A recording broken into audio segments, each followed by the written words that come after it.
వరుస ఓటములతో గులాబీ party defence లో పడి ఆ పార్టీ పెద్దల్లో భయం మొదలైనట్లు కనిపిస్తోంది. రాష్ట్రంలో అధికారం కోల్పోయిన తర్వాత గులాబీ కేడర్లో జోష్ నింపేందుకు పార్టీ సిల్వర్ జూబ్లీ వేడుకలను ఘనంగా నిర్వహించాలని ప్రణాళికలు రూపొందించింది. జన సమీకరణపై ప్రత్యేకమైన దృష్టి సారించింది. సెంటిమెంట్ గా వరంగల్లో సభ నిర్వహించాలని భావించిన బీఆర్ఎస్ ఆశించిన మేర ప్రజలు రాకపోతే పరువు పోతుందని సభా వేదికను మార్చాలని నిర్ణయించిందట. పార్టీ భవిష్యత్ సభపైనే ఆధారపడి ఉండటంతో వరంగల్ నుంచి సభను మేడ్చల్ జిల్లా ఘట్కేసర్కు షిఫ్ట్ చేస్తున్నట్లు సమాచారం.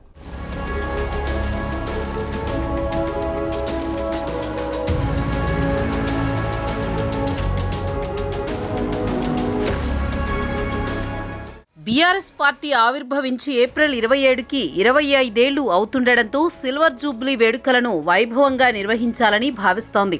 అందుకోసం ప్రణాళికలు రూపొందిస్తోంది. వరంగల్లో సభను నిర్వహించేందుకు సిద్ధమైంది. వరంగల్ శివారులోని దేవన్నపేట, కోమటిపల్లిలో సభ నిర్వహణ పరిసరాలను సైతం నాయకులు పరిశీలించారు.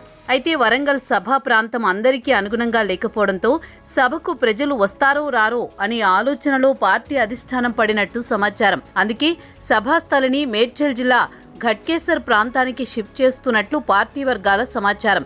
ఈ ప్రాంతం అయితే అన్ని జిల్లాలకు చెందిన ప్రజలు తరలివచ్చేందుకు రోడ్డు మార్గం సైతం అనుకూలంగా ఉంటుందని సభాస్థలాన్ని ఎంపిక చేసినట్లు తెలిసింది. పార్టీ నేతలు సైతం ఆ సభాస్థలి బాగుంటుందని బీఆర్ఎస్ అధినేత కేసీఆర్కు చెప్పినట్టు సమాచారం. త్వరలోనే అధికారికంగా సభాస్థలి మార్పును ప్రకటిస్తారని తెలిసింది.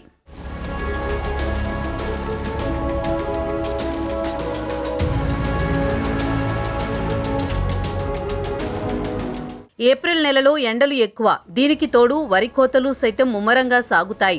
ప్రజలంతా వ్యవసాయ పనుల్లో నిమగ్నమవుతారు. దాంతో వరంగల్లో అనుకూలంగా ఉండదని, సభకు జనం తరలించడం కష్టమవుతుందని నేతలు నిర్ణయానికి వచ్చినట్టు తెలిసింది. ఇప్పటికే సభకు 5 లక్షలకు పైగా తరలించాలని భావిస్తున్నారు. అసెంబ్లీ, పార్లమెంటు వరుస ఓటములతో నైరాశ్యంలో ఉన్న కేడర్లో జోష్ నింపాలనే సభను సక్సెస్ చేయాల్సిన ఆవశ్యకత ఎంతైనా ఉంది. ఒకవేళ సభను సక్సెస్ చేయకపోతే కేడర్ మరింత నైరాశ్యంలో పడడంతో పాటు రాబోయే స్థానిక, మున్సిపల్, కార్పొరేషన్ ఎన్నికల్లోనూ ఎఫెక్ట్ పడే అవకాశం లేకపోలేదు. ప్రజలను తరలించడంలో విఫలమైతే పార్టీకి మరింత డ్యామేజ్ అవుతుందని పార్టీ అధిష్టానం సైతం భావిస్తోంది. అందుకే సభాస్థలిని మార్పు చేశారట.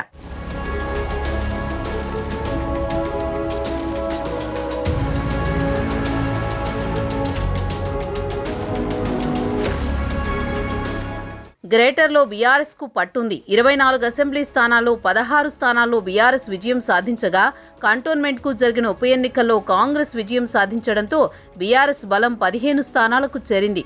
పార్టీ మారిన ఎమ్మెల్యేలను పక్కన పెట్టినా గ్రేటర్లో గులాబీ పార్టీకి మెజారిటీ ఎమ్మెల్యేలున్నారు. దాదాపు అన్ని సెగ్మెంట్లలోనూ పార్టీకి క్యాడర్ ఉంది. సిల్వర్ జూబ్లీ వేడుకలను గ్రేటర్ నుంచి జనాన్ని తరలించడం సులభమవుతుందని పార్టీ అధిష్టానం భావించినట్లు తెలిసింది.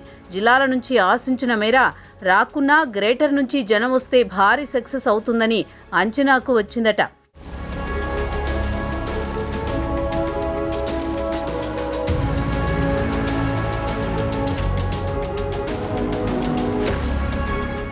గ్రేటర్లోని ప్రతి సెగ్మెంట్ నుంచి 10 నుంచి 20 వేల మందిని తరలించేందుకు ఎమ్మెల్యేలు, ఇన్ఛార్జీలకు టార్గెట్ విధించాలని పార్టీ అధిష్టానం నిర్ణయానికి వచ్చినట్టు సమాచారం. అదేవిధంగా అన్ని నియోజకవర్గాలకు 5,000 టార్గెట్ పెట్టినా సరిపోతుందని, ఈ సభతో క్యాడర్లో జోష్ నింపాలని నిర్ణయానికి వచ్చినట్టు తెలిసింది. వరంగల్ పార్టీకి సెంటిమెంట్. ఉద్యమ కాలం నుంచి తొలి సభ అక్కడి నుంచే నిర్వహిస్తూ వస్తున్నారు.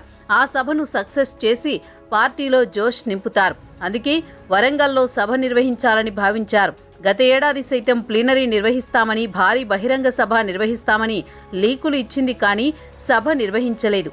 ఈసారి సైతం నిర్వహిస్తామని సభకు స్థల పరిశీలన సైతం హరీష్ రావు చేశారు. కానీ పార్టీ నేతల నిర్ణయం మేరకు జన సమీకరణకు అనుగుణంగా లేకపోవడం, భవిష్యత్తును దృష్టిలో ఉంచుకొని పార్టీ సీనియర్ నేతల అభిప్రాయం మేరకు మేడ్చల్ జిల్లా ఘట్కేసర్కు మార్చినట్లు సమాచారం. ఏది ఏమైనా పార్టీ సభాస్థలి మార్పు చేస్తున్నారనే ప్రచారం ప్రస్తుతం కేడర్లో హాట్ టాపిక్గా మారింది.